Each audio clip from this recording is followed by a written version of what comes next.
Assalamualaikum warahmatullahi wabarakatuh, saudara-saudaraku yang tercinta. Selamat datang di channel kita hari ini. Jangan lupa untuk menekan tombol like dan subscribe agar kalian tidak ketinggalan konten-konten bermanfaat lainnya. Hari ini kita akan membahas topik yang sangat istimewa dan penuh keberkahan, yaitu tentang Asmaul Husna atau 99 nama Allah yang Maha Indah, beserta rahasia dan kisah-kisah menakjubkan di baliknya. Allah Subhanahu wa Ta'ala telah memberikan kepada kita 99 nama yang indah, yang setiap namanya mengandung makna yang mendalam dan kekuatan yang luar biasa. Rasulullah Shallallahu Alaihi Wasallam bersabda, sesungguhnya Allah mempunyai 99 nama, yaitu 100 kurang 1. Barang siapa yang menghafalkannya, maka dia akan masuk surga. Hadits ini menunjukkan betapa pentingnya kita mengenal dan memahami nama-nama Allah yang mulia ini. Mari kita mulai perjalanan spiritual kita dengan nama yang pertama, Ar-Rahman, yang Maha Pengasih. Nama ini berasal dari kata rahma yang berarti kasih sayang. Allah adalah Ar-Rahman, yang Maha Pengasih kepada seluruh makhluknya tanpa terkecuali, baik yang beriman maupun yang kafir, baik yang taat maupun yang durhaka. Kasih sayang Allah ini meliputi seluruh alam semesta. Ada sebuah kisah yang sangat menyentuh tentang seorang wanita yang masuk neraka hanya karena dia mengurung seekor kucing hingga mati kelaparan. Sebaliknya, ada seorang pelacur dari Bani Israel yang diampuni dosanya karena dia memberi minum seekor anjing yang kehausan. Ini menunjukkan betapa luas rahmat Allah yang mencakup seluruh makhluknya. Nama yang kedua adalah Ar-Rahim, yang Maha Penyayang. Berbeda dengan Ar-Rahman yang bersifat umum, Ar-Rahim lebih khusus ditujukan kepada orang-orang beriman. Kasih sayang Allah kepada hamba-hambanya yang beriman jauh lebih besar dari kasih sayang seorang ibu kepada anaknya. Rasulullah Shallallahu Alaihi Wasallam pernah melihat seorang wanita yang kehilangan anaknya dan sedang mencari-carinya dengan panik. Ketika dia menemukan anaknya, dia langsung memeluk dan menyusuinya. Rasulullah berkata kepada para sahabat, apakah kalian melihat wanita ini akan melemparkan anaknya ke dalam api? Para sahabat menjawab, tidak, ya Rasulullah, jika dia mampu, dia tidak akan melemparkannya. Rasulullah berkata, Allah lebih penyayang kepada hambanya daripada wanita ini kepada anaknya. Al-Malik, yang Maha Raja, adalah nama yang ketiga. Allah adalah Raja sejati yang menguasai seluruh alam semesta. Tidak ada yang dapat mengurangi kekuasaannya atau menantang otoritasnya. Ada kisah tentang seorang raja yang sangat sombong dan merasa dirinya paling berkuasa di dunia. Suatu hari, dia bertanya kepada menteri-menterinya, siapa raja yang paling berkuasa di dunia ini? Para menteri dengan takut menjawab, Anda, yang mulia. Namun ada seorang ulama yang berani berkata, wahai raja, engkau bukanlah raja yang paling berkuasa. Ada raja yang lebih berkuasa dari engkau. Raja itu marah dan bertanya, siapa dia? Ulama itu menjawab, Allah Subhanahu wa Ta'ala. Dia adalah Al-Malik, Raja sejati. Jika dia berkehendak, dia bisa mencabut nyawamu sekarang juga dan kerajaanmu akan sirna. Raja itu terdiam dan akhirnya sadar akan keangkuhan dirinya. Al-Qudus, yang Maha Suci, menunjukkan bahwa Allah bebas dari segala kekurangan dan keburukan. Dia suci dari sifat-sifat yang tidak layak baginya. Dalam sebuah hadits qudsi, Allah berfirman, Aku adalah sebagaimana prasangka hambaku kepadaku. Ini mengajarkan kita untuk selalu berprasangka baik kepada Allah dan tidak menisbatkan hal-hal yang tidak pantas kepadanya. As-Salam, yang Maha Pemberi Keselamatan, adalah sumber segala kedamaian dan keselamatan. Allah adalah yang memberikan keamanan dan ketenangan kepada hamba-hambanya. Ada kisah tentang seorang pedagang yang selalu berdoa dengan nama As-Salam setiap kali memulai perjalanan dagang. Suatu kali, karavannya diserang perampok di tengah gurun. Namun, aneh sekali, para perampok itu tiba-tiba merasa takut dan lari meninggalkan mereka tanpa alasan yang jelas. Pedagang itu yakin bahwa Allah As-Salam telah melindunginya. Al-Mu'min, yang Maha Memberi Keamanan, memberikan rasa aman kepada hamba-hambanya. Allah adalah tempat berlindung yang paling aman. Tidak ada tempat yang lebih aman selain dalam perlindungan Allah. Kisah Nabi Ibrahim alaihissalam yang dilemparkan ke dalam api oleh Raja Namrud adalah contoh nyata bagaimana Allah Al-Mu'min memberikan keamanan kepada hambanya yang beriman. Api yang seharusnya membakar justru menjadi dingin dan memberikan keselamatan bagi Nabi Ibrahim. Al-Muhaimin, yang Maha Mengawasi, selalu mengawasi dan melindungi seluruh makhluknya. Tidak ada yang tersembunyi dari pengetahuannya. Setiap gerak-gerik kita, setiap bisikan hati kita, semuanya dalam pengawasan Allah. Ada kisah tentang seorang pemuda yang tergoda untuk berbuat maksiat ketika dia sendirian. Namun, dia teringat bahwa Allah Al-Muhaimin selalu mengawasinya. Dia pun mengurungkan niatnya dan memohon ampun kepada Allah. Al-Aziz, yang Maha Perkasa, tidak dapat dikalahkan atau dihina oleh siapapun. Kekuasaan Allah tidak terbatas dan tidak ada yang dapat menandinginya. Kisah tentang pasukan bergajah yang hendak menghancurkan Ka'bah adalah contoh bagaimana Allah Al-Aziz melindungi rumahnya. Burung-burung ababil yang kecil mampu mengalahkan pasukan yang perkasa karena bantuan Allah. Al-Jabbar, yang Maha Pemaksa, memiliki kekuatan untuk memaksa kehendaknya terjadi. Tidak ada yang dapat menolak qada dan hadar Allah. Namun, pemaksaan Allah adalah untuk kebaikan dan keadilan. Kisah Fir'aun yang sombong dan menentang Allah menunjukkan bagaimana Allah Al-Jabbar memberikan balasan yang setimpal kepada orang yang menentangnya. Al-Mutakabir, yang Maha memiliki keagungan, memiliki kebesaran yang tidak terbatas. Kesombongan hanya pantas bagi Allah karena Dia memang memiliki segala keagungan.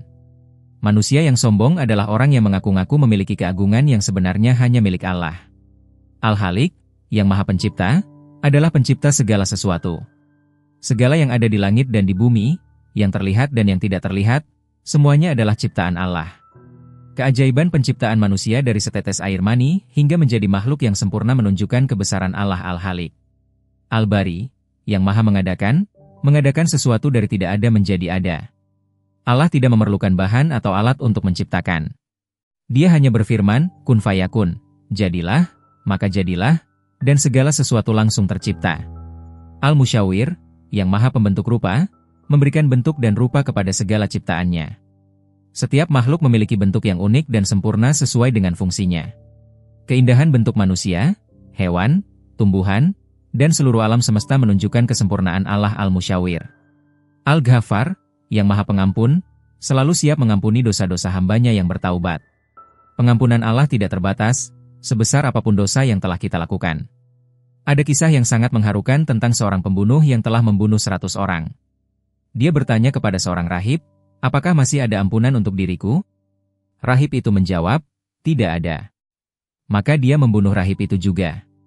Kemudian dia bertanya kepada seorang ulama, apakah masih ada ampunan untuk diriku yang telah membunuh 101 orang? Ulama itu berkata, tentu saja ada. Tidak ada yang dapat menghalangi taubat. Pergilah ke negeri yang penduduknya syaleh dan bertaubatlah di sana. Dalam perjalanan menuju negeri itu, dia meninggal dunia. Para malaikat rahmat dan malaikat azab memperebutkannya. Akhirnya diukurlah jarak antara tempat dia meninggal dengan negeri asal dan negeri tujuan. Ternyata dia lebih dekat 1 jengkal kepada negeri tujuan, maka malaikat rahmat yang mengambil ruhnya. Allah Al-Ghaffar mengampuni semua dosanya. Al-Qahar, yang Maha menundukkan semua makhluk kepada kekuasaannya. Tidak ada yang dapat menghindar dari kekuasaan Allah. Semua tunduk kepada hukum-hukum yang telah ditetapkannya. Al-Wahhab, yang Maha Pemberi Karunia, memberikan karunia kepada hamba-hambanya tanpa mengharapkan balasan. Semua nikmat yang kita terima adalah pemberian dari Allah Al-Wahhab. Kisah Nabi Sulaiman yang diberi kerajaan yang tidak akan diberikan kepada siapapun setelahnya menunjukkan kemurahan Allah Al-Wahhab. Ar-Razzaq, yang Maha Pemberi rezeki, menjamin rezeki setiap makhluknya. Tidak ada makhluk pun yang akan kelaparan jika Allah tidak menghendakinya. Burung-burung di udara, ikan-ikan di laut, semua mendapat rezeki dari Allah. Ada kisah yang menakjubkan tentang seorang pertapa yang hidup di gua. Setiap hari Allah mengirimkan makanan kepadanya melalui seekor burung. Ini menunjukkan bahwa Allah Ar-Razzaq tidak akan membiarkan hambanya kelaparan. Al-Fatah, yang Maha Pembuka, membuka pintu-pintu kebaikan dan rahmat untuk hamba-hambanya. Dia juga membuka hati untuk menerima hidayah. Kisah masuk Islamnya Umar bin Khattab radhiyallahu anhu adalah contoh bagaimana Allah Al-Fatah membuka hati seseorang untuk menerima Islam. Al-Alim, yang Maha mengetahui segala sesuatu baik yang tersembunyi maupun yang tampak. Ilmu Allah meliputi segala sesuatu. Tidak ada yang tersembunyi darinya, bahkan bisikan hati yang paling dalam sekalipun. Al-Kabid, yang Maha menyempitkan, dan Al-Basit, yang Maha melapangkan, menunjukkan bahwa Allah yang mengatur segala urusan. Kadang Allah menyempitkan rezeki seseorang untuk mendidiknya, dan kadang Allah melapangkan sebagai karunia-Nya. Al-Hafid, yang Maha merendahkan, dan Ar-Rafi, yang Maha meninggikan, menunjukkan bahwa Allah yang menentukan kedudukan seseorang. Dia merendahkan orang yang sombong dan meninggikan orang yang tawadhu. Al-Mu'is, yang Maha memuliakan, dan Al-Mudzil, yang Maha menghinakan, memberikan kemuliaan kepada orang yang beriman dan menghinakan orang yang kafir dan durhaka. Kemuliaan sejati hanya berasal dari Allah. As-Sami, yang Maha mendengar semua suara dan doa hamba-hambanya. Tidak ada doa yang tidak didengar oleh Allah, meskipun diucapkan dalam hati yang paling dalam. Kisah doa Nabi Zakaria yang sudah tua dan memohon keturunan menunjukkan bahwa Allah As-Sami mendengar doa hambanya yang tulus. Al-Basir, yang maha melihat, melihat segala sesuatu. Penglihatan Allah tidak terbatas oleh ruang dan waktu. Dia melihat apa yang ada di dalam hati, apa yang tersembunyi, dan apa yang akan terjadi. Al-Hakam, yang maha hakim, memutuskan segala perkara dengan adil. Keputusan Allah selalu benar dan tidak ada yang dapat membantahnya. Di akhirat nanti, Allah akan menjadi hakim yang memutuskan nasib setiap manusia berdasarkan amal perbuatannya. Al-Ad, yang maha adil, tidak pernah berbuat zalim kepada hambanya. Setiap keputusan Allah selalu berdasarkan keadilan yang sempurna. Bahkan jika seseorang masuk neraka, itu adalah karena perbuatannya sendiri, bukan karena kezaliman Allah. Al-Latif, yang maha halus, berbuat baik kepada hambanya dengan cara yang halus dan tidak terasa. Kadang apa yang kita anggap sebagai musibah ternyata adalah kebaikan yang tersembunyi dari Allah Al-Latif. Al-Habir, yang maha mengetahui hal-hal yang tersembunyi, mengetahui semua rahasia dan hal-hal yang tersembunyi. Tidak ada yang dapat menyembunyikan sesuatu dari Allah. Al-Halim, yang maha penyantun, tidak tergesa-gesa dalam memberikan hukuman kepada hambanya yang berdosa.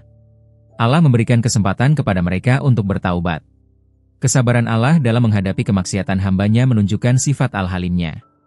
Al-Azhim, yang maha agung, memiliki keagungan yang tidak terbatas. Segala sesuatu kecil di hadapan keagungan Allah.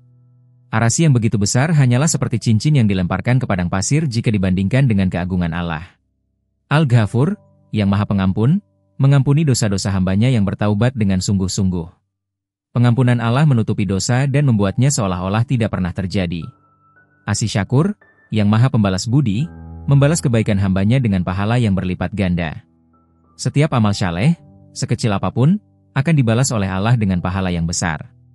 Al-Ali, yang maha tinggi, memiliki kedudukan yang paling tinggi. Tidak ada yang dapat menyamai ketinggian kedudukan Allah. Al-Kabir, yang maha besar, memiliki kebesaran yang tidak terbatas. Kebesaran Allah melampaui segala yang dapat dibayangkan oleh akal manusia. Al-Hafiz, yang maha memelihara dan menjaga seluruh ciptaannya. Allah menjaga setiap makhluknya dari kehancuran dan selalu memberikan apa yang mereka butuhkan. Al-Muqit, yang maha pemberi kecukupan, memberikan kecukupan kepada setiap makhluknya. Tidak ada makhluk yang akan kekurangan jika Allah berkehendak memberikan kecukupan kepadanya. Al-Hasib, yang maha penghitung, menghitung semua amal perbuatan hambanya. Tidak ada amal yang terlewatkan dari perhitungan Allah, baik yang baik maupun yang buruk. Al-Jalil, yang maha mulia, memiliki kemuliaan yang tidak terbandingkan. Kemuliaan Allah melampaui segala kemuliaan yang ada di dunia ini. Al-Karim, yang maha pemurah, sangat pemurah kepada hamba-hambanya. Kemurahan Allah tidak terbatas dan tidak akan habis meskipun diberikan kepada seluruh makhluk. Ar-Raqib, yang maha mengawasi, selalu mengawasi semua makhluknya. Pengawasan Allah tidak pernah lengah dan meliputi segala sesuatu. Al-Mujib, yang maha mengabulkan doa-doa hambanya. Allah berjanji akan mengabulkan doa orang yang berdoa kepadanya dengan tulus dan yakin. Al-Wasi, yang maha luas, memiliki keluasan yang tidak terbatas. Ilmu Allah, rahmat Allah, dan kekuasaan Allah semuanya luas tanpa batas. Al-Hakim, yang maha bijaksana, memiliki hikmah dalam setiap tindakannya. Apa yang kadang tidak kita pahami ternyata memiliki hikmah yang mendalam. Al-Wadud, yang maha pengasih, memiliki kasih sayang yang mendalam kepada hamba-hambanya yang beriman. Kasih sayang Allah ini mendorongnya untuk selalu berbuat baik kepada mereka. Al-Majid, yang maha mulia, memiliki kemuliaan yang sempurna. Kemuliaan Allah tercermin dalam semua sifat dan tindakannya. Al-Bait, yang maha membangkitkan, akan membangkitkan semua manusia di hari kiamat untuk dihisab dan dibalas amal perbuatannya. Asy-Syahid, yang maha menyaksikan semua yang terjadi. Allah adalah saksi atas semua perbuatan makhluknya. Al-Haq, yang maha benar, adalah kebenaran yang hakiki. Semua yang berasal dari Allah adalah benar dan semua yang bertentangan dengannya adalah batil.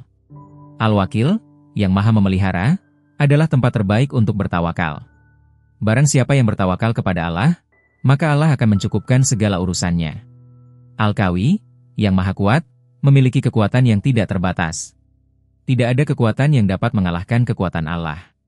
Al-Matin, yang maha kokoh, memiliki kekuatan yang tidak akan pernah habis atau lemah. Kekuatan Allah bersifat kekal dan tidak berkurang sedikitpun.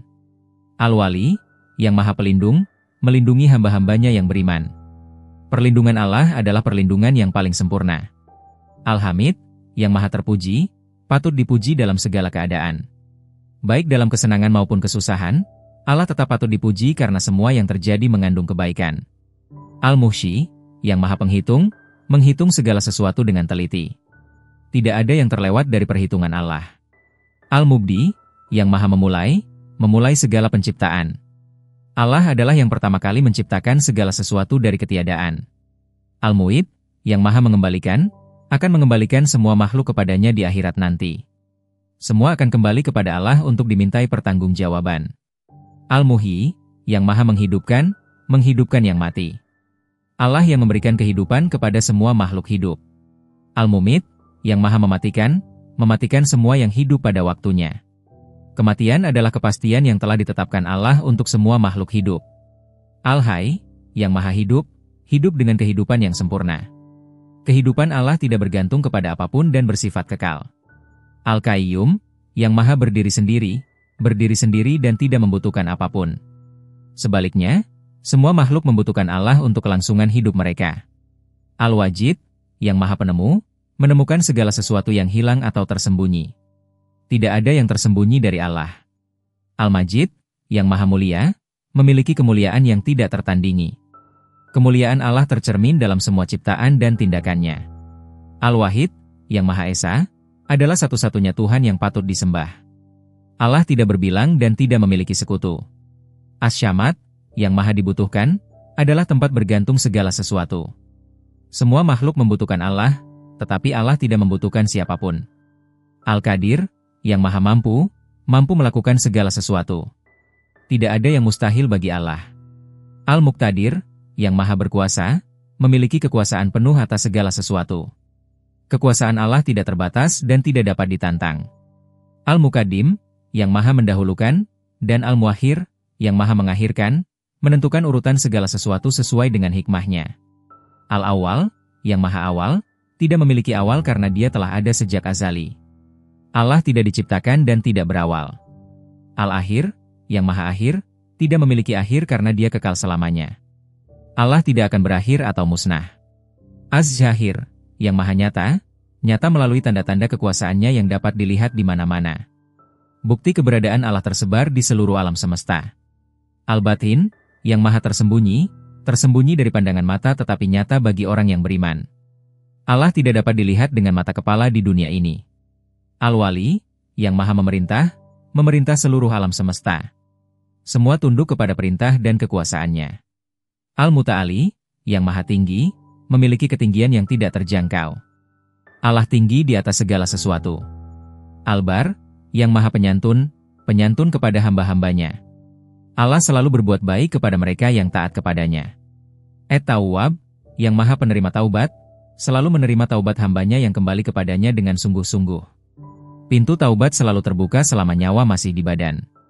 Al-Muntakim, yang Maha membalas orang-orang yang berbuat zalim dan durhaka. Keadilan Allah akan tegak dan setiap kezaliman akan dibalas. Al-Afu, yang Maha pemaaf, memaafkan kesalahan hambanya bahkan tanpa diminta. Kemaafan Allah lebih luas daripada pengampunannya.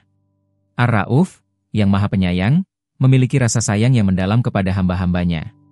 Rasa sayang Allah melebihi kasih sayang orang tua kepada anaknya. Malik Al-Mulk, yang Maha pemilik kerajaan, memiliki seluruh kerajaan langit dan bumi. Semua kekuasaan di dunia ini hanyalah titipan dari Allah. Dzul Jalali wal Ikram, yang Maha pemilik keagungan dan kemuliaan, memiliki keagungan dan kemuliaan yang sempurna. Keagungan dan kemuliaan sejati hanya milik Allah. Al-Muqsit, yang Maha adil, berlaku adil kepada semua makhluknya. Keadilan Allah sempurna dan tidak akan merugikan siapapun. Al-Jami, yang Maha akan mengumpulkan semua manusia di hari kiamat untuk dihisab. Tidak ada yang dapat menghindar dari perkumpulan ini. Al-Ghani, yang Maha kaya, tidak membutuhkan apapun dari makhluknya. Kekayaan Allah tidak akan berkurang meskipun Dia memberikan kepada seluruh makhluk. Al-Mughni, yang Maha pemberi kekayaan, memberikan kekayaan kepada siapa yang dikehendakinya. Kekayaan sejati adalah kekayaan yang diberikan oleh Allah. Al-Mani, yang Maha mencegah apa yang dikehendakinya terjadi. Tidak ada yang dapat memaksa Allah untuk memberikan sesuatu yang tidak dikehendakinya. Ad-Dahr, yang Maha pemberi mudarat, memberikan kesusahan kepada siapa yang dikehendakinya sebagai ujian atau hukuman. Mudarat dari Allah mengandung hikmah dan kebaikan. An-Nafi, yang maha pemberi manfaat, memberikan manfaat kepada hamba-hambanya. Semua manfaat yang kita terima berasal dari Allah. An-Nur, yang maha bercahaya, adalah cahaya langit dan bumi. Cahaya Allah menerangi hati orang-orang beriman dan memberikan hidayah kepada mereka. Al-Hadi, yang maha pemberi petunjuk, memberikan petunjuk kepada siapa yang dikehendakinya. Hidayah sejati hanya berasal dari Allah. Al-Badi, yang maha pencipta yang tiada bandingan, menciptakan sesuatu dengan cara yang unik dan tidak ada bandingannya. Tidak ada pencipta lain yang dapat menandingi kreativitas Allah. Al-Baqi, yang maha kekal, kekal selamanya dan tidak akan musnah. Sementara semua makhluk akan musnah, Allah akan kekal selamanya. Al-Warits, yang maha pewaris, akan mewarisi segala sesuatu setelah semua makhluk musnah. Pada akhirnya, semua akan kembali kepada Allah. Ar-Rasyid, yang maha pandai, memiliki kebijaksanaan yang sempurna dalam semua tindakannya. Allah tidak pernah salah dalam keputusan dan tindakannya. Asy-Syabur, yang maha sabar, sabar menghadapi kemaksiatan dan kedurhakaan hambanya. Kesabaran Allah memberikan kesempatan kepada hambanya untuk bertaubat. Setiap nama dari 99 nama Allah yang indah ini mengandung kekuatan dan berkah yang luar biasa. Para ulama dan orang-orang saleh sepanjang sejarah telah merasakan manfaat dari berzikir dengan Asmaul Husna ini. Ada yang mendapat kemudahan rezeki setelah rajin menyebut Ar-Razzaq, ada yang sembuh dari penyakit setelah berzikir dengan Asy-Syafi, dan masih banyak lagi kisah-kisah nyata yang menunjukkan kekuatan nama-nama Allah ini. Imam Ali bin Abi Thalib radhiyallahu anhu pernah berkata, barang siapa yang ingin berkomunikasi dengan Allah, hendaklah dia berzikir. Dan barang siapa yang ingin berkomunikasi dengan Allah tanpa hijab, hendaklah dia berzikir dengan Asmaul Husna. Ini menunjukkan betapa istimewanya berzikir dengan nama-nama Allah yang indah ini. Para sufi dan ahli tasawuf juga mengamalkan wirid Asmaul Husna untuk mendekatkan diri kepada Allah. Mereka yakin bahwa setiap nama Allah memiliki rahasia dan khasiat tersendiri. Misalnya, Ar-Rahman untuk mendatangkan kasih sayang, Al-Ghani untuk kekayaan spiritual dan material, Asy-Syabur untuk melatih kesabaran, dan Al-Hakam untuk mendapat kebijaksanaan dalam mengambil keputusan. Salah satu kisah yang sangat menginspirasi adalah tentang Imam Al-Ghazali, seorang ulama besar yang dikenal sebagai Hujjatul Islam. Beliau dulunya adalah seorang yang sangat rasional dan mengandalkan akal dalam memahami agama. Namun, di tengah karirnya yang gemilang sebagai guru di Nizamiyah Baghdad, beliau mengalami krisis spiritual yang mendalam. Beliau merasa bahwa ilmu yang dimilikinya hanya di kepala, tidak sampai ke hati. Dalam keadaan galau dan mencari kebenaran yang hakiki, beliau mulai mengamalkan wirid Asmaul Husna dengan tekun. Berbulan-bulan beliau berzikir dengan nama-nama Allah, terutama Al-Haq, yang maha benar, dan An-Nur, yang maha bercahaya. Perlahan-lahan, hati beliau mulai terbuka dan merasakan manis keimanan yang sejati. Pengalaman spiritual inilah yang kemudian menginspirasi beliau untuk menulis karya monumentalnya, Ihya Ulumuddin, yang membahas tentang tasawuf dan pembersihan jiwa. Di zaman modern ini, masih banyak orang yang merasakan keajaiban dari mengamalkan Asmaul Husna. Seorang dokter di Mesir pernah menceritakan pengalamannya ketika menghadapi pasien yang sudah divonis tidak bisa diselamatkan. Dengan penuh keyakinan, dia berzikir dengan nama Asy-Syafi, yang maha penyembuh, sambil berikhtiar secara medis. Ajaib, pasien tersebut sembuh total dan hingga kini masih hidup sehat. Dokter itu yakin bahwa kesembuhan tersebut adalah berkat zikir Asy-Syafi yang diamalkannya. Ada juga kisah seorang pedagang kecil di Yogyakarta yang daganganannya selalu sepi pembeli. Setelah mendapat nasihat dari seorang kiai untuk rajin berzikir dengan Ar-Razzaq, yang maha pemberi rezeki, setiap pagi sebelum membuka toko, perlahan-lahan tokonya mulai ramai dikunjungi pembeli. Rezeki yang datang tidak hanya berupa keuntungan materi, tetapi juga berupa ketenangan hati dan keberkahan dalam hidup. Cara mengamalkan Asmaul Husna juga beragam. Ada yang membacanya setiap selesai sholat 5 waktu, ada yang khusus membacanya di waktu-waktu mustajab seperti sepertiga malam terakhir, ada yang mengamalkannya dengan cara menghitung menggunakan tasbih, dan ada pula yang membacanya sambil merenungkan makna setiap nama. Yang terpenting adalah mengamalkannya dengan hati yang hadir, penuh khusyuk, dan disertai keyakinan yang kuat bahwa Allah akan mengabulkan apa yang kita minta. Rasulullah Shallallahu Alaihi Wasallam memberikan panduan yang sangat berharga tentang adab berzikir dengan Asmaul Husna. Beliau bersabda, berdoalah kepada Allah dengan menyebut Asmaul Husna dan tinggalkanlah orang-orang yang menyimpang dalam nama-namanya. Mereka akan dibalas sesuai dengan apa yang telah mereka kerjakan. Hadits ini mengajarkan kita untuk menghormati dan memahami dengan benar setiap nama Allah, tidak mencampur adukannya dengan kepercayaan-kepercayaan yang menyimpang. Dalam tradisi Islam, Asmaul Husna juga sering dikaitkan dengan berbagai amalan dan ritual keagamaan. Misalnya, dalam ritual haji, Para jamaah sering berzikir dengan nama-nama Allah sambil melakukan tawaf di sekitar Ka'bah. Suasana spiritual yang tercipta ketika ribuan orang berzikir bersama-sama dengan Asmaul Husna menciptakan energi spiritual yang luar biasa. Banyak jamaah haji yang menceritakan bahwa mereka merasakan kedamaian dan kebahagiaan yang tak terlukiskan ketika berzikir dengan nama-nama Allah di Tanah Suci. Dalam kehidupan sehari-hari, mengamalkan Asmaul Husna juga bisa menjadi terapi spiritual yang sangat efektif. Ketika kita sedang menghadapi masalah keuangan, kita bisa memperbanyak zikir Ar-Razzaq dan Al-Ghani. Ketika sedang sakit, kita bisa berzikir dengan As-Syafi dan As-Salam. Ketika sedang takut atau cemas, kita bisa berzikir dengan Al-Hafiz dan Al-Mu'min. Ketika sedang mencari jodoh, kita bisa berzikir dengan Al-Jamil dan Ar-Rahman. Setiap situasi dalam hidup kita bisa diatasi dengan berserah diri kepada Allah melalui zikir Asmaul Husna. Para ahli terapi spiritual modern juga mengakui bahwa repetisi nama-nama Tuhan atau zikir memiliki efek yang sangat positif bagi kesehatan mental dan spiritual. Penelitian ilmiah menunjukkan bahwa berzikir dapat menurunkan tingkat stres, mengurangi kecemasan, menstabilkan tekanan darah, dan meningkatkan daya tahan tubuh. Ini semua adalah efek samping positif dari berzikir, sementara manfaat utamanya adalah mendekatkan diri kepada Allah dan mendapat ridhanya. Salah satu cara yang sangat dianjurkan untuk mengamalkan Asmaul Husna adalah dengan memahami makna dan konteks setiap nama. Misalnya, ketika kita berzikir dengan Al-Halim, kita harus merenungkan bagaimana Allah begitu sabar menghadapi kemaksiatan kita dan tidak langsung memberikan hukuman. Ini seharusnya membuat kita bersyukur dan bertaubat dari dosa-dosa yang telah kita lakukan. Ketika berzikir dengan Ar-Rahim, kita merenungkan betapa besar kasih sayang Allah khusus kepada orang-orang beriman. Dan ini seharusnya membuat kita semakin mencintai Allah dan berusaha meningkatkan keimanan kita. Ada sebuah kisah menarik tentang seorang ahli ibadah yang sangat rajin berzikir dengan Asmaul Husna tetapi tidak merasakan manfaat spiritual yang diharapkannya. Dia bertanya kepada seorang syaikh yang arif, "Wahai syaikh, saya sudah bertahun-tahun berzikir dengan Asmaul Husna tetapi mengapa hati saya tidak juga merasakan kemanisan iman?" Syaikh itu menjawab, "Wahai anakku, engkau berzikir dengan mulut tetapi hatimu tidak hadir. Engkau menyebut Ar-Rahman tetapi engkau tidak merasakan kasih sayang Allah. Engkau menyebut Asy-Syabur tetapi engkau tidak belajar untuk bersabar. Zikir yang benar adalah ketika setiap nama Allah yang engkau sebut mengubah hatimu dan tingkah lakumu." Sejak saat itu, orang tersebut mengubah cara berzikirnya dan mulai merasakan transformasi spiritual yang luar biasa. Transformasi spiritual melalui Asmaul Husna memang bukan sekadar hafalan atau rutinitas, tetapi sebuah proses pembentukan karakter dan kepribadian. Seorang yang rajin berzikir dengan Asy-Syabur seharusnya menjadi orang yang sabar dalam menghadapi cobaan. Seorang yang sering menyebut Ar-Rahman seharusnya menjadi orang yang penuh kasih sayang kepada sesama. Seorang yang mengamalkan Al-Adl seharusnya menjadi orang yang selalu berlaku adil. Inilah esensi sejati dari mengamalkan Asmaul Husna, yaitu menjadikan sifat-sifat Allah sebagai cermin untuk memperbaiki diri kita. Di berbagai pesantren dan lembaga pendidikan Islam, Asmaul Husna juga diajarkan sebagai bagian penting dari kurikulum.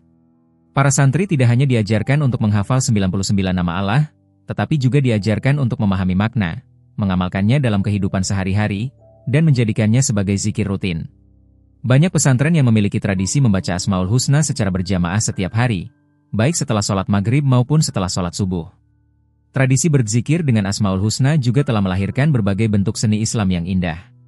Kaligrafi Arab yang menuliskan nama-nama Allah dengan indah telah menjadi salah satu bentuk seni Islam yang paling tinggi. Musik dan syalawat yang menggunakan Asmaul Husna sebagai liriknya juga sangat populer di kalangan umat Islam.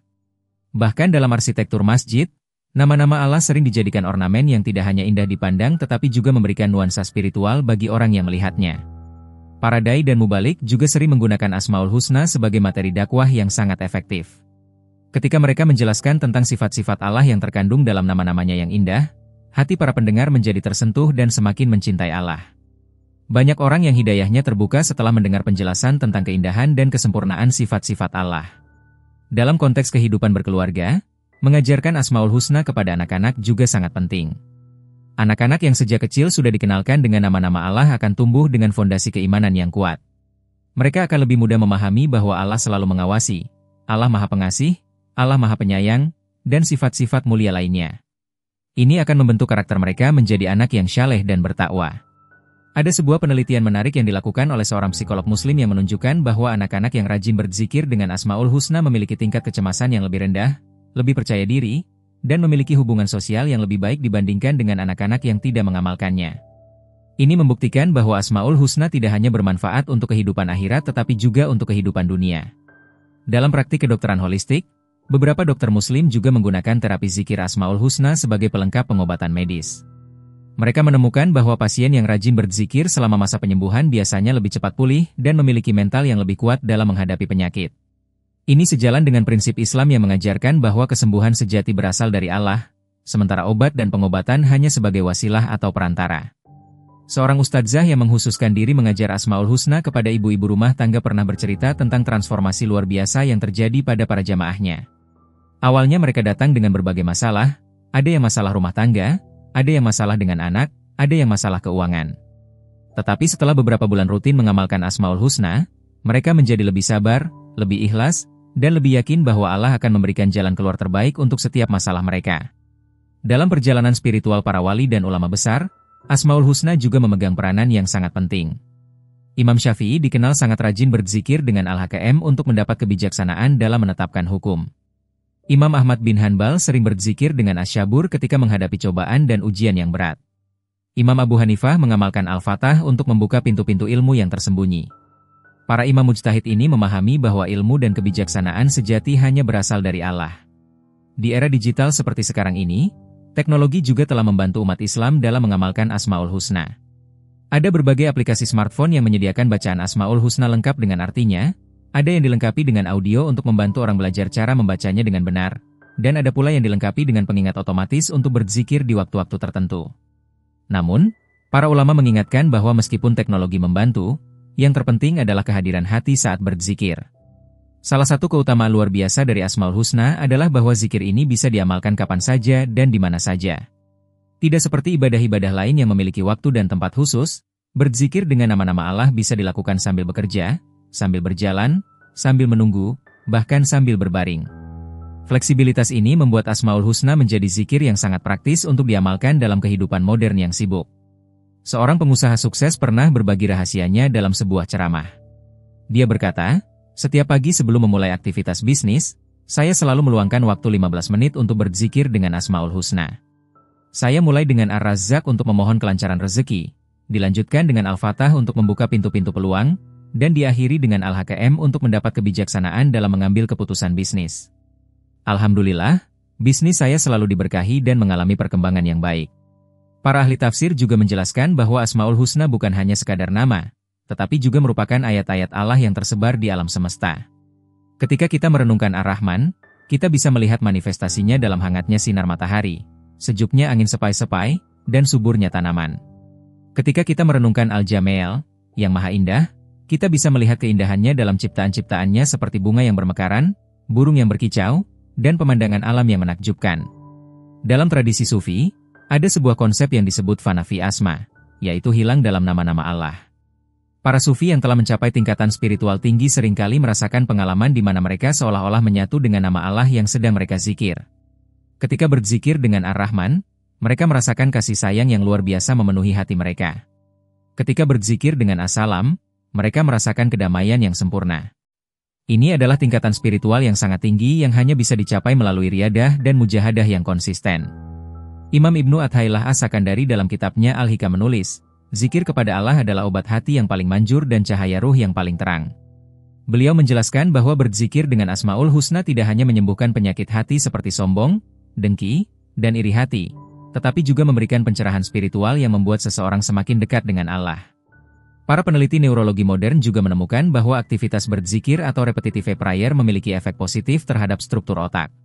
Berzikir secara rutin dapat meningkatkan aktivitas di area otak yang berhubungan dengan ketenangan, konsentrasi, dan kebahagiaan, sementara mengurangi aktivitas di area yang berhubungan dengan kecemasan dan stres.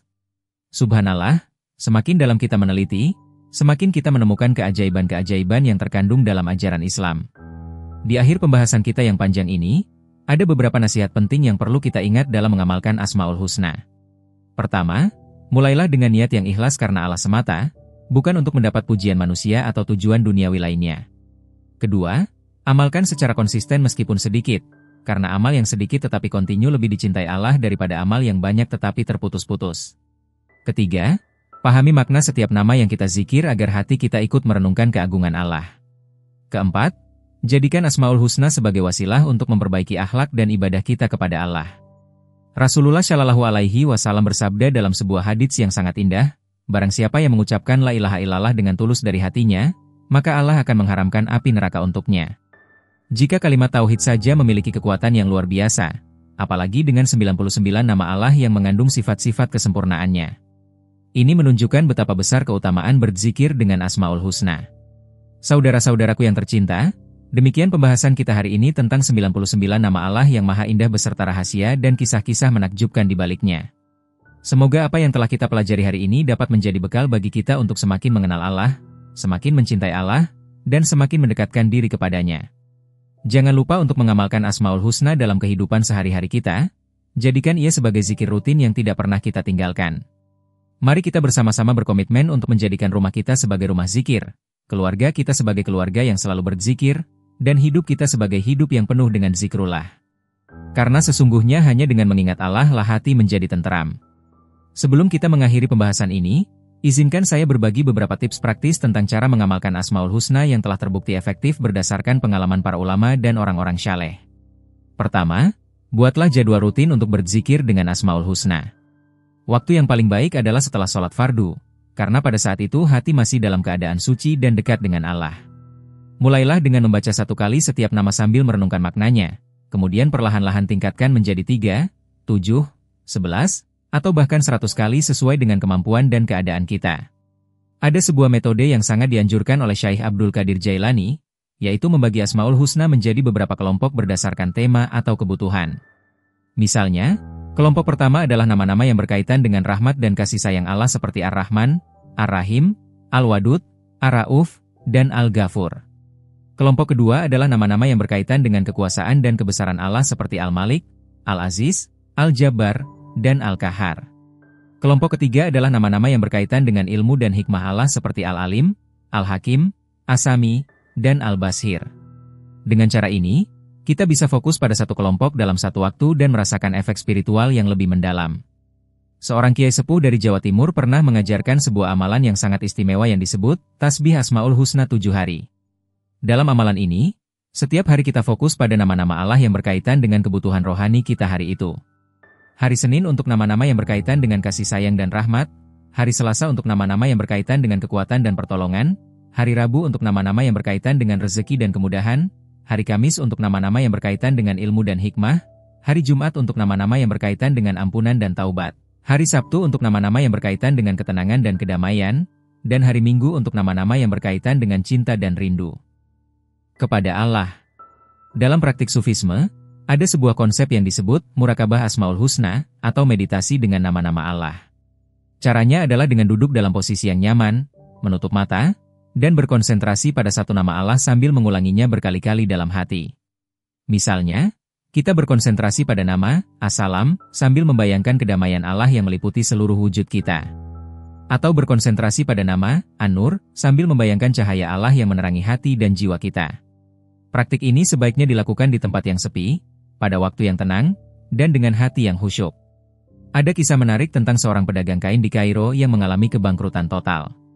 Semua dagangannya terbakar dalam sebuah kebakaran besar dan dia tidak memiliki modal untuk memulai lagi. Dalam keputusasaan dia teringat nasihat ibunya untuk selalu berzikir dengan Al-Ghani, yang maha kaya, ketika menghadapi kesulitan keuangan. Setiap hari selama sebulan penuh, dia berzikir dengan Al-Ghani sebanyak 1000 kali sambil terus berikhtiar mencari modal. Subhanallah, pada hari ke-30, dia bertemu dengan seorang pengusaha kaya yang tanpa diminta memberikan modal kepadanya untuk memulai usaha lagi. Pengusaha itu berkata, "Saya bermimpi disuruh oleh seseorang berpakaian putih untuk membantu seorang pedagang yang sedang kesulitan." Pedagang itu yakin bahwa pertolongan tersebut adalah berkat zikirnya dengan nama Al-Ghani. Dalam konteks pengobatan alternatif Islam, beberapa terapi spiritual menggunakan metode yang disebut Ruqyah Asmaul Husna. Metode ini menggabungkan bacaan Asmaul Husna dengan doa-doa khusus untuk menyembuhkan berbagai penyakit rohani seperti depresi, kecemasan, trauma, dan gangguan mental lainnya. Pasien diminta untuk mendengarkan bacaan Asmaul Husna sambil merenungkan makna setiap nama, dan hasilnya seringkali mengejutkan. Banyak pasien yang melaporkan bahwa mereka merasakan ketenangan yang luar biasa dan penyembuhan yang bertahap setelah mengikuti terapi ini. Dr. Ahmad Shauki Ibrahim, seorang psikiater muslim dari Universitas Al-Azhar, dalam penelitiannya menemukan bahwa pasien yang rutin mendengarkan dan mengamalkan Asmaul Husna menunjukkan perbaikan yang signifikan dalam hal regulasi emosi, penurunan tingkat kecemasan, dan peningkatan rasa percaya diri. Beliau menyimpulkan bahwa Asmaul Husna memiliki efek terapi yang sangat kuat karena menghubungkan pasien dengan sumber kekuatan tertinggi yaitu Allah Subhanahu wa Ta'ala. Dalam dunia pendidikan, beberapa sekolah Islam di Indonesia telah mengintegrasikan Asmaul Husna ke dalam kurikulum mereka dengan cara yang sangat kreatif. Setiap minggu, siswa mempelajari 7 nama Allah lengkap dengan artinya, kisah-kisah yang berkaitan, dan aplikasinya dalam kehidupan sehari-hari. Mereka juga diminta untuk membuat proyek kreatif seperti kaligrafi, puisi, atau cerita pendek yang terinspirasi dari nama-nama Allah tersebut. Hasilnya, para siswa tidak hanya hafal Asmaul Husna tetapi juga memahami dan mengamalkannya dalam kehidupan mereka. Ada sebuah tradisi yang sangat indah di beberapa pesantren di Jawa, yaitu hataman Asmaul Husna yang dilakukan setiap malam Jumat. Para santri berkumpul dalam satu masjid dan membaca Asmaul Husna secara berjamaah dengan irama yang merdu. Setiap nama dibaca berulang-ulang sambil merenungkan maknanya. Suasana spiritual yang tercipta sangat luar biasa, dan banyak santri yang melaporkan bahwa mereka merasakan kehadiran Allah yang sangat dekat dalam momen-momen tersebut. Syaikh Muhammad Mutawalli Sarawi, salah seorang mufasir terkenal dari Mesir, pernah berkata, barang siapa yang ingin mengenal Allah dengan benar, hendaklah dia mengenal nama-namanya. Dan barang siapa yang ingin dicintai Allah, hendaklah dia mengamalkan sifat-sifat yang terkandung dalam nama-nama tersebut dalam kehidupannya. Perkataan beliau ini mengingatkan kita bahwa Asmaul Husna bukan hanya untuk dibaca dan dihafal, tetapi juga untuk diamalkan dan dijadikan cermin dalam berperilaku. Dalam tradisi tarekat, setiap nama Allah memiliki wirid atau zikir khusus yang diamalkan untuk tujuan spiritual tertentu. Misalnya, para salik yang ingin meningkatkan rasa cinta kepada Allah biasanya memperbanyak zikir dengan Al-Wadud dan Ar-Rahman. Yang ingin meningkatkan kesabaran memperbanyak zikir dengan Asy-Syabur dan Al-Halim. Yang ingin mendapat hidayah memperbanyak zikir dengan Al-Hadi dan An-Nur. Setiap tarekat memiliki metode dan bilangan zikir yang berbeda-beda, tetapi semuanya bermuara pada satu tujuan yaitu mendekatkan diri kepada Allah. Seorang ustadzah yang menghususkan diri mengajar ibu-ibu rumah tangga pernah menceritakan sebuah pengalaman yang sangat menyentuh. Ada seorang ibu yang datang kepadanya dengan air mata, menceritakan bahwa hubungan dengan suaminya sudah sangat buruk dan hampir bercerai. Ustadzah itu memberikan amalan khusus yaitu berzikir dengan Al-Wadud, Ar-Rahman, dan Ar-Rahim sebanyak 100 kali setiap hari sambil berdoa untuk perbaikan rumah tangga. Setelah sebulan melakukan amalan tersebut, ibu itu datang lagi dengan wajah yang berseri-seri. Dia menceritakan bahwa suaminya tiba-tiba berubah menjadi lebih perhatian dan penyayang, dan hubungan mereka kembali harmonis seperti dulu. Dalam praktik bisnis Islami, banyak pengusaha muslim yang menggunakan Asmaul Husna sebagai bagian dari strategi mereka. Sebelum membuka toko, mereka berzikir dengan Ar-Razzaq dan Al-Fatah. Sebelum negosiasi bisnis, mereka berzikir dengan Al-Hakim dan Ar-Rasyid. Ketika menghadapi persaingan usaha, mereka berzikir dengan Al-Qawi dan Al-Aziz. Mereka yakin bahwa Allah adalah sumber segala kesuksesan dan keberkahan, sehingga selalu melibatkan Allah dalam setiap aspek bisnis mereka. Dr. Aid Al-Qarni, seorang dai dan penulis terkenal dari Arab Saudi, dalam bukunya, La Tahzan, menceritakan bagaimana Asmaul Husna telah menjadi obat mujarab bagi jutaan orang yang mengalami depresi dan kecemasan. Beliau menyarankan agar setiap orang yang mengalami kesedihan atau kecemasan untuk rutin berzikir dengan As-Sabur, Ar-Rahman, dan Al-Latif. Menurut beliau, nama-nama ini memiliki kekuatan untuk menenangkan jiwa dan memberikan harapan baru. Dalam konteks dakwah kontemporer, para dai kreatif telah menggunakan berbagai media untuk menyebarkan keindahan Asmaul Husna. Ada yang membuat video animasi yang menarik, ada yang membuat lagu-lagu religi yang syahdu, ada yang membuat aplikasi smartphone yang interaktif, dan ada yang membuat buku-buku bergambar untuk anak-anak. Semua ini bertujuan untuk membuat Asmaul Husna lebih mudah dipahami dan diamalkan oleh generasi modern. Seorang programmer muslim dari Jakarta pernah bercerita bahwa dia mendapat inspirasi untuk membuat aplikasi Asmaul Husna setelah mengalami burnout yang parah dalam pekerjaannya. Selama berbulan-bulan dia merasa stres dan kehilangan motivasi. Suatu hari, dia mulai rutin berzikir dengan As-Sabur dan Al-Muqni setiap kali merasa tertekan. Perlahan-lahan, dia merasakan ketenangan dan semangat kembali. Dari situlah muncul ide untuk membuat aplikasi yang bisa membantu orang lain merasakan ketenangan yang sama melalui Asmaul Husna. Dalam dunia seni kaligrafi Islam, Asmaul Husna telah menjadi sumber inspirasi yang tak pernah habis bagi para kaligrafer. Setiap nama Allah memiliki keindahan tersendiri ketika ditulis dengan berbagai gaya kaligrafi seperti Nashi, Suluts, Diwani, atau Kufi. Para kaligrafer tidak hanya menuliskan nama-nama tersebut dengan indah, tetapi juga berusaha mengekspresikan makna spiritual dari setiap nama melalui goresan kuas mereka. Haji Masud, seorang kaligrafer terkenal dari Kudus, pernah menceritakan bahwa ketika dia menulis kaligrafi Asmaul Husna, dia selalu dalam keadaan berwudhu dan berzikir. Setiap goresan adalah ibadah, katanya. Ketika menulis Ar-Rahman, saya merasakan kasih sayang Allah yang mengalir melalui tangan saya. Ketika menulis As-Sabur, saya belajar untuk bersabar dalam setiap detail goresan. Karya-karya beliau tidak hanya indah dipandang tetapi juga memancarkan aura spiritual yang kuat. Dalam tradisi musik Islami, Asmaul Husna juga telah melahirkan berbagai karya yang memukau. Grup musik religi seperti Raihan dari Malaysia, Ungu dari Indonesia, dan Marzain dari Swedia telah menciptakan lagu-lagu yang menggunakan Asmaul Husna sebagai lirik. Musik-musik ini tidak hanya enak didengar tetapi juga dapat menjadi sarana zikir yang menyentuh hati. Seorang musisi religi dari Bandung pernah bercerita bahwa dia mendapat ilham untuk menciptakan sebuah lagu tentang Asmaul Husna ketika sedang mengalami masa-masa sulit dalam hidupnya. Saya merasa kosong dan kehilangan arah, katanya. Tapi ketika saya mulai berzikir dengan nama-nama Allah sambil memetik gitar, tiba-tiba muncul melodi yang sangat indah. Seolah-olah Allah sedang berbicara kepada saya melalui musik. Lagu yang diciptakannya kemudian menjadi sangat populer dan membantu banyak orang untuk lebih mengenal dan mencintai Asmaul Husna. Dalam bidang terapi kesehatan holistik, semakin banyak terapis muslim yang mengintegrasikan Asmaul Husna dalam praktik mereka. Dr. Hasan Al-Banna, seorang dokter naturopati dari Mesir, menggunakan kombinasi herbal, akupunktur, dan zikir Asmaul Husna untuk mengobati berbagai penyakit. Menurutnya, penyembuhan sejati harus melibatkan 3 aspek, fisik, mental, dan spiritual. Asmaul Husna berperan dalam penyembuhan spiritual yang kemudian berpengaruh pada kesehatan fisik dan mental. Pasien-pasien Dr. Hasan melaporkan bahwa mereka tidak hanya sembuh dari penyakit fisiknya tetapi juga merasakan transformasi spiritual yang luar biasa. Ada pasien kanker yang sembuh setelah rutin berzikir dengan As-Syafi, ada pasien depresi yang pulih setelah mengamalkan Ar-Rahman dan As-Sabur, dan ada pasien insomnia yang bisa tidur nyenyak setelah berzikir dengan As-Salam dan Al-Latif. Para peneliti di bidang neuroscience juga mulai tertarik untuk meneliti efek Asmaul Husna terhadap aktivitas otak. Sebuah penelitian yang dilakukan di Universitas Indonesia menunjukkan bahwa orang yang berzikir dengan Asmaul Husna mengalami peningkatan produksi hormon endorfin dan serotonin, yang dikenal sebagai hormon kebahagiaan. Selain itu, aktivitas di bagian otak yang berhubungan dengan stres dan kecemasan juga menurun secara signifikan.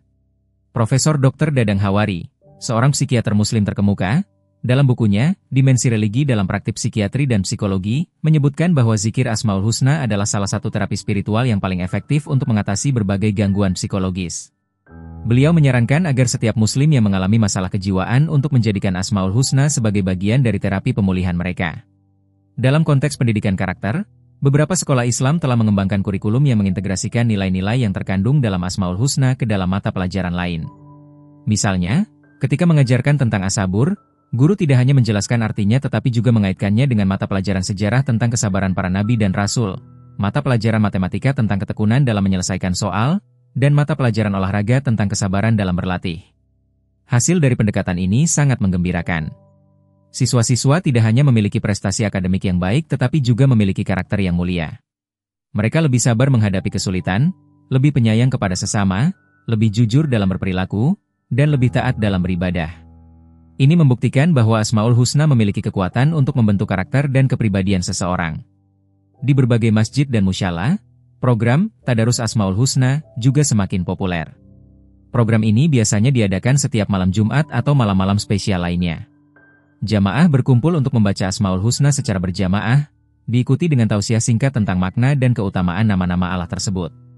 Suasana yang tercipta sangat khusyuk dan membuat hati jamaah semakin dekat dengan Allah. Pak Usman, seorang takmir masjid di Yogyakarta, menceritakan bahwa sejak diadakannya program Tadarus Asmaul Husna di masjidnya, jamaah semakin bersemangat untuk datang ke masjid. Awalnya yang datang hanya 20-30 orang, katanya. Tapi sekarang bisa mencapai 100-150 orang setiap malam Jumat. Mereka bilang merasa tentram dan damai setelah berzikir bersama-sama dengan nama-nama Allah. Dalam tradisi keilmuan Islam, para ulama besar sepanjang sejarah telah menulis berbagai kitab yang khusus membahas Asmaul Husna. Imam Al-Ghazali menulis Al-Maqsyad Al-Asna fi Syarh Asma Allah Al-Husna.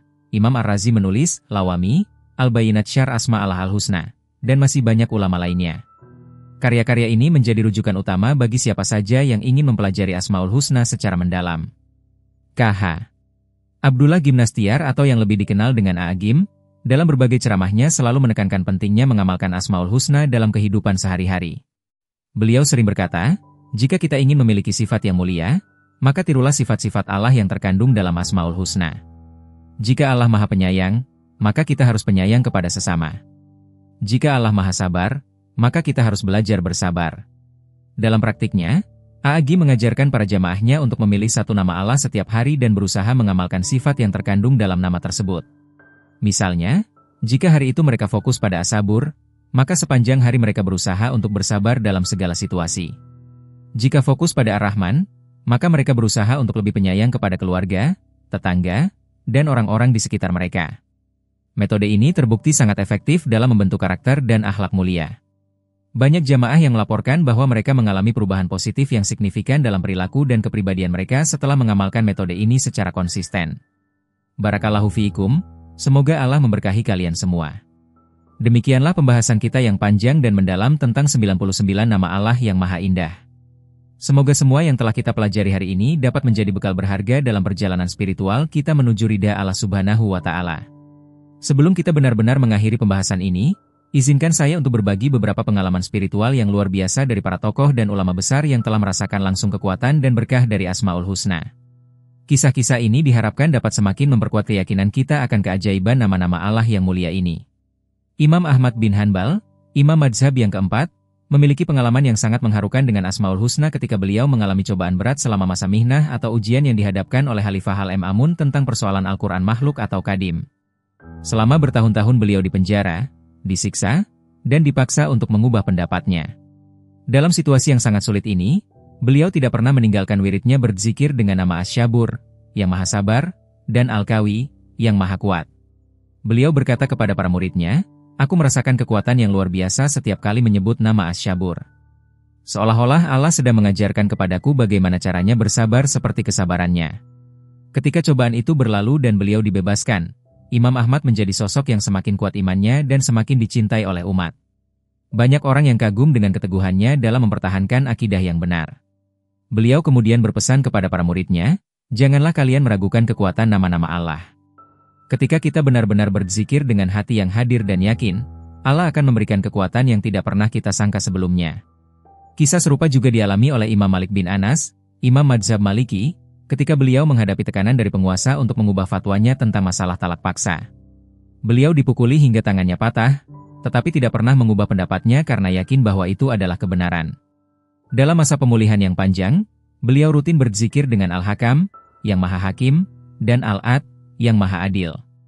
Beliau berkata, "Aku yakin bahwa Allah Al-Hakam akan memutuskan perkara ini dengan adil, dan Allah Al-Ad tidak akan membiarkan kebenaran tertindas."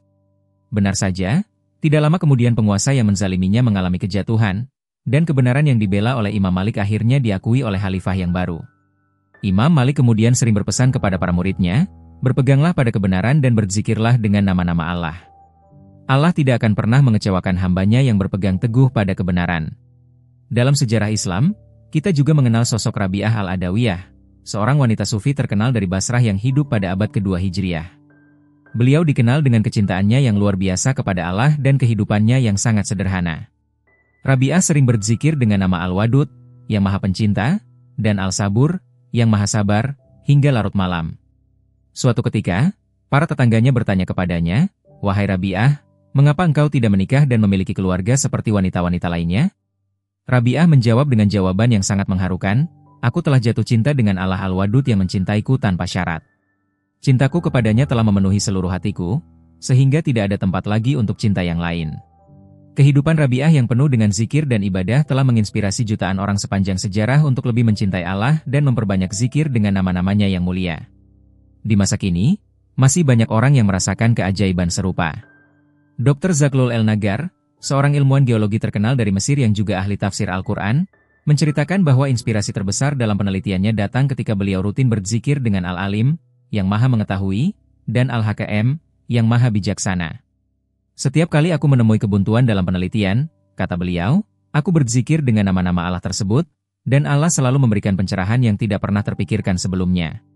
Karya-karya Dr. Zaglul yang mengungkap keajaiban ilmiah dalam Al-Quran telah dibaca oleh jutaan orang di seluruh dunia dan menjadi salah satu faktor penting dalam dakwah Islam di era modern. Beliau selalu berpesan kepada para ilmuwan muslim, janganlah pernah memisahkan antara ilmu dan zikir. Semakin kita berzikir dengan nama-nama Allah, semakin Allah akan membukakan pintu-pintu ilmu yang tersembunyi. Dalam bidang dakwah, kita mengenal sosok Dr. Yusuf Al-Qaradawi, seorang ulama besar kontemporer yang dakwahnya telah menyentuh jutaan hati di seluruh dunia. Beliau sering bercerita bahwa setiap kali akan menyampaikan ceramah atau menulis buku, beliau selalu berzikir dengan Al-Fatah, yang Maha Pembuka, dan Al-HKM, yang Maha Bijaksana. Aku memohon kepada Allah Al-Fatah untuk membuka hati para pendengar dan pembaca, kata beliau, dan kepada Allah Al-HKM untuk memberikan hikmah dalam setiap kata yang aku sampaikan. Hasilnya sungguh luar biasa. Ceramah-ceramah dan buku-buku Dr. Qaradawi telah menginspirasi jutaan orang untuk lebih mendekatkan diri kepada Allah. Program TV beliau, Asi Syariah Wal Hayah, di Al Jazeera menjadi salah satu program religi paling populer di dunia Arab. Beliau selalu mengingatkan, dakwah yang berhasil adalah dakwah yang disertai dengan zikir dan doa. Allah lah yang membuka hati manusia, bukan kepandaian kita. Dalam dunia bisnis halal, ada kisah menarik tentang Haji Abdul Rahman, seorang pengusaha asal Malaysia yang membangun empire bisnis makanan halal terbesar di Asia Tenggara. Beliau menceritakan bahwa kunci kesuksesannya adalah berzikir dengan Ar-Razzaq dan Al-Barakah setiap pagi sebelum memulai aktivitas bisnis. Aku tidak pernah melewatkan zikir ini, kata beliau, karena aku yakin bahwa Allah Ar-Razzaq lah yang memberikan rezeki, dan Allah Al-Barakah lah yang memberikan keberkahan dalam usaha. Bisnis beliau tidak hanya sukses secara finansial, tetapi juga memberikan dampak positif bagi masyarakat. Ribuan orang mendapat pekerjaan, konsumen mendapat makanan halal yang berkualitas, dan sebagian keuntungannya selalu disisihkan untuk kegiatan sosial dan dakwah. Ketika kita berzikir dengan nama-nama Allah dalam berbisnis, kata beliau, Allah tidak hanya memberikan keuntungan duniawi, tetapi juga keberkahan yang hakiki. Di bidang pendidikan, Profesor Dr. Syed Muhammad Naqwi Al-Atas, seorang filosof muslim terkemuka dari Malaysia, telah mengembangkan konsep Islamisasi ilmu pengetahuan yang sangat berpengaruh di dunia Islam. Dalam berbagai karyanya, beliau sering menekankan pentingnya memulai setiap aktivitas keilmuan dengan berzikir kepada Allah, terutama dengan nama Al-Alim, Al-HKM, dan Ar-Rasyid. Ilmu sejati adalah ilmu yang membawa kita lebih dekat kepada Allah, kata Profesor Al-Atas. Ketika kita berzikir dengan nama Al-Alim sebelum belajar, kita mengakui bahwa Allah lah sumber segala ilmu. Ketika berzikir dengan Al-HKM, kita memohon agar diberi hikmah untuk menggunakan ilmu tersebut dengan benar. Dan ketika berzikir dengan Ar-Rasyid, kita memohon petunjuk untuk menggunakan ilmu tersebut di jalan yang lurus. Konsep ini telah diadopsi oleh banyak universitas Islam di seluruh dunia, dan hasilnya sangat menggembirakan. Para mahasiswa yang dididik dengan pendekatan ini tidak hanya memiliki kemampuan akademik yang tinggi, tetapi juga memiliki karakter yang mulia dan komitmen yang kuat untuk menggunakan ilmunya untuk kemaslahatan umat. Dalam bidang kedokteran, Dr. Ahmed Syafiq, seorang dokter bedah jantung terkenal dari Mesir, selalu memulai setiap operasi dengan berzikir kepada Allah, khususnya dengan nama Asi Syafi, Al-HKM, dan Al-Latif. Tangan ini hanya alat, kata beliau sambil mengangkat tangannya, yang benar-benar menyembuhkan adalah Allah Asi Syafi. Aku hanya berikhtiar, Allah yang menentukan hasilnya. Selama karirnya yang panjang, Dr. Syafiq telah melakukan ribuan operasi jantung dengan tingkat keberhasilan yang sangat tinggi. Banyak pasien yang datang kepadanya dalam keadaan hopeless, tetapi dengan izin Allah dan berkat zikir yang diamalkannya, mereka berhasil diselamatkan. Aku selalu berpesan kepada para dokter muda, kata beliau, janganlah pernah sombong dengan kemampuan medis kalian. Berzikirlah selalu dengan nama-nama Allah, karena dialah yang maha penyembuh. Di bidang teknologi, ada kisah menarik tentang seorang insinyur software asal Pakistan, Muhammad Asif, yang mengembangkan aplikasi Al-Quran digital pertama yang menggunakan teknologi artificial intelligence untuk membantu umat Islam memahami Al-Quran dengan lebih baik. Proyek ini bermula ketika beliau mengalami kesulitan dalam mengembangkan algoritma yang kompleks untuk aplikasinya. Aku stuck selama berbulan-bulan, cerita Muhammad Asif. Setiap kali mencoba coding, selalu ada error yang tidak bisa dipecahkan. Suatu hari, aku teringat nasihat ayahku untuk selalu berzikir ketika menghadapi kesulitan. Aku mulai rutin berzikir dengan Al-Fatah dan Al-HKM setiap kali mulai coding. Subhanallah, dalam waktu seminggu, semua masalah terselesaikan dengan cara yang tidak pernah terpikirkan sebelumnya. Aplikasi yang dikembangkannya kini telah diunduh oleh jutaan orang di seluruh dunia dan menjadi salah satu aplikasi Islami paling populer di dunia. Aku yakin ini semua berkat zikir, kata beliau. Allah Al-Fatah telah membuka jalan yang tertutup, dan Allah Al-HKM telah memberikan hikmah untuk menyelesaikan masalah yang rumit. Dalam dunia olahraga, kita juga memiliki contoh yang menginspirasi dari Muhammad Ali, petinju legendaris yang kemudian masuk Islam. Setelah memeluk Islam, Ali rutin berzikir dengan nama Al-Qawi, yang maha kuat, dan As-Sabur, yang maha sabar, sebelum setiap pertandingan. Strength doesn't come from physical capacity, kata Ali dalam salah satu wawancaranya, it comes from an indomitable will, and that will comes from Allah Al-Qawi. Kekuatan spiritual yang didapatnya dari berzikir tidak hanya membuatnya menjadi petinju yang tangguh di ring, tetapi juga memberikannya keberanian untuk mempertahankan prinsip-prinsipnya. Ketika dia menolak untuk ikut perang Vietnam karena alasan agama, dia rela kehilangan gelar juara dunia dan menghadapi hukuman penjara.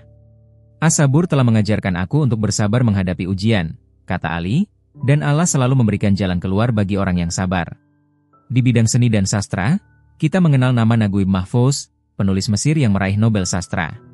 Meskipun karya-karyanya sering kontroversial, Mahfouz selalu mengakui bahwa inspirasi terbesar dalam menulisnya datang ketika beliau berzikir dengan Al-Badi, yang Maha Pencipta, dan Al-Musawwir, yang Maha Pembentuk. Setiap kali aku menulis, kata Mahfouz, aku merasa seolah-olah Allah Al-Badi sedang menginspirasi ide-ide kreatif yang tidak pernah terpikirkan sebelumnya.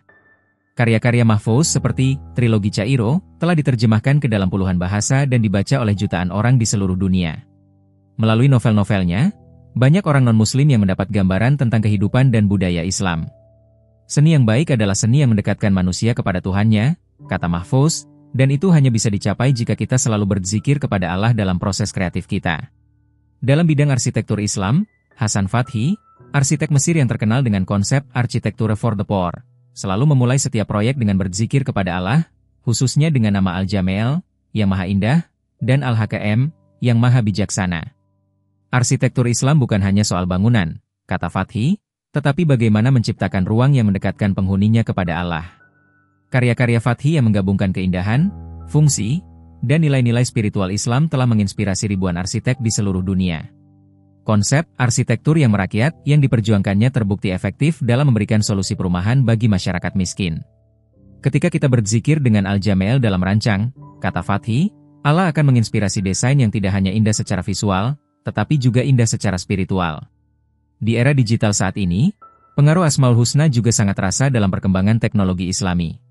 Banyak startup teknologi yang dirintis oleh anak-anak muda Muslim dengan semangat untuk menyebarkan nilai-nilai Islam melalui teknologi. Mereka sering bercerita bahwa ide-ide brilian mereka datang ketika mereka rutin berzikir dengan nama-nama Allah. Salah satunya adalah Afan Ramli, pendiri aplikasi Muslim Pro yang kini telah diunduh lebih dari 100 juta kali di seluruh dunia. Ketika pertama kali punya ide untuk membuat aplikasi Muslim, cerita Afan, banyak orang yang pesimis karena pasar aplikasi religi dianggap tidak prospektif. Tapi aku yakin bahwa jika niat kita baik dan selalu berzikir kepada Allah, pasti Allah akan memberikan jalan. Afan rutin berzikir dengan Ar-Razzaq dan Al-Fatah setiap hari, dan hasilnya sungguh di luar dugaan. Muslim Pro tidak hanya sukses secara komersial, tetapi juga memberikan manfaat spiritual bagi jutaan Muslim di seluruh dunia yang menggunakan aplikasi tersebut untuk membantu mereka dalam beribadah. Dalam konteks dakwah modern, para dai kontemporer juga semakin kreatif dalam menggunakan Asmaul Husna sebagai materi dakwah. Ustadz Abdul Somad, misalnya, sering menggunakan pendekatan yang sangat menarik dalam menjelaskan nama-nama Allah. Beliau tidak hanya menjelaskan makna linguistik dari setiap nama, tetapi juga mengaitkannya dengan fenomena-fenomena alam dan kehidupan sehari-hari yang dapat dipahami oleh masyarakat awam. Ketika kita melihat matahari yang terbit setiap pagi, kata Ustadz Abdul Somad dalam salah satu ceramahnya, itu adalah manifestasi dari sifat Ar-Rahman Allah yang memberikan kehangatan dan cahaya kepada semua makhluk tanpa membeda-bedakan. Ketika kita melihat air hujan yang menyirami bumi, itu adalah manifestasi dari sifat Ar-Rahim Allah yang memberikan kehidupan kepada tanaman dan hewan. Pendekatan dakwah yang demikian terbukti sangat efektif dalam membuat masyarakat lebih mudah memahami dan menghayati makna Asmaul Husna. Banyak jamaah yang bercerita bahwa setelah mendengar penjelasan tersebut, mereka menjadi lebih khusyuk ketika berzikir dengan nama-nama Allah karena dapat merasakan kehadiran Allah di sekeliling mereka. Para psikolog Muslim juga semakin mengakui kekuatan terapi yang terkandung dalam Asmaul Husna. Dr. Malik Badri, seorang psikolog Muslim terkemuka, dalam bukunya The AIDS Crisis, A Natural Product of Modernity as Sexual Revolution, menyebutkan bahwa zikir dengan nama-nama Allah adalah salah satu terapi spiritual yang paling efektif untuk mengatasi berbagai gangguan psikologis modern seperti depresi, kecemasan, dan krisis identitas. Manusia modern sering merasa hampa dan kehilangan arah, kata Dr. Badri, karena mereka telah terputus dari sumber spiritual mereka yaitu Allah. Ketika mereka kembali berzikir dengan nama-nama Allah yang indah, mereka akan menemukan kembali makna hidup yang sejati dan kedamaian jiwa yang telah lama hilang. Penelitian-penelitian yang dilakukan oleh Dr. Badri dan tim psikolog Muslim lainnya menunjukkan hasil yang sangat menggembirakan. Pasien-pasien yang menjalani terapi kombinasi antara konseling psikologi modern dengan zikir Asmaul Husna menunjukkan tingkat kesembuhan yang lebih tinggi dibandingkan dengan pasien yang hanya menjalani terapi konvensional. Dalam dunia pendidikan anak-anak, metode pengajaran Asmaul Husna juga terus berkembang dengan pendekatan yang lebih kreatif dan menyenangkan.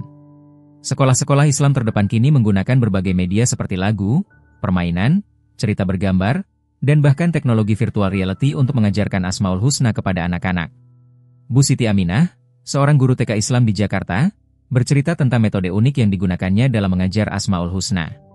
Setiap minggu kami memilih satu nama Allah untuk dijadikan tema pembelajaran, kata beliau. Misalnya ketika tema Ar-Rahman, kami mengajarkan anak-anak untuk berbuat baik kepada sesama, merawat tanaman di kebun sekolah, dan memberi makan kucing-kucing liar. Ketika tema As-Sabur, kami mengajarkan mereka untuk antri dengan tertib, tidak marah ketika mainan diambil teman, dan menunggu giliran dengan sabar. Hasilnya sangat mengagumkan. Anak-anak tidak hanya hafal nama-nama Allah, tetapi juga memahami makna dan mengamalkannya dalam kehidupan sehari-hari. Para orang tua sering bercerita bahwa anak-anak mereka menjadi lebih sabar, lebih penyayang, dan lebih mudah diatur setelah belajar Asmaul Husna dengan metode tersebut.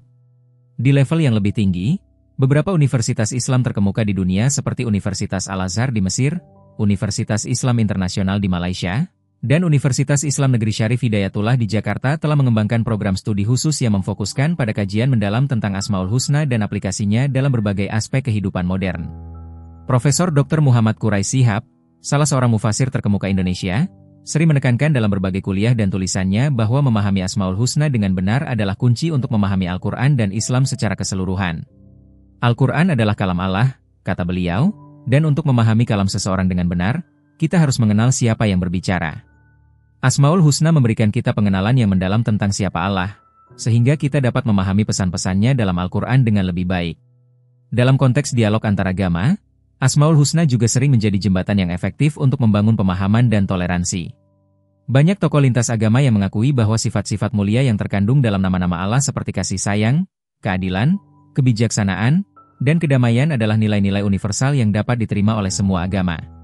Pastor Gabriel, seorang pendeta Katolik dari Lebanon yang sering terlibat dalam dialog Islam Kristen, pernah berkata, "Ketika saya mendengar penjelasan tentang Ar-Rahman dan Ar-Rahim, saya merasakan kedekatan dengan konsep kasih Allah yang juga kami yakini dalam agama Kristen. Meskipun ada perbedaan teologi, tetapi kerinduan untuk merasakan kasih Tuhan adalah sama." Dialog-dialog seperti ini sangat penting untuk membangun perdamaian dan pengertian antara penganut agama yang berbeda. Asmaul Husna, dengan keindahan dan keuniversalan nilai-nilai yang dikandungnya, dapat menjadi titik temu untuk membangun dunia yang lebih damai dan harmonis. Jangan lupa untuk memberikan like pada video ini jika bermanfaat, subscribe channel kita untuk konten-konten bermanfaat lainnya, dan share kepada saudara-saudara kita yang lain agar mereka juga mendapat manfaat dari pembahasan ini. Mari kita jadikan Asmaul Husna sebagai zikir rutin kita, dan semoga Allah memberikan keberkahan dan rahmat-Nya kepada kita semua. Sampai bertemu di video berikutnya dengan pembahasan yang tidak kalah menarik. Wassalamualaikum warahmatullahi wabarakatuh.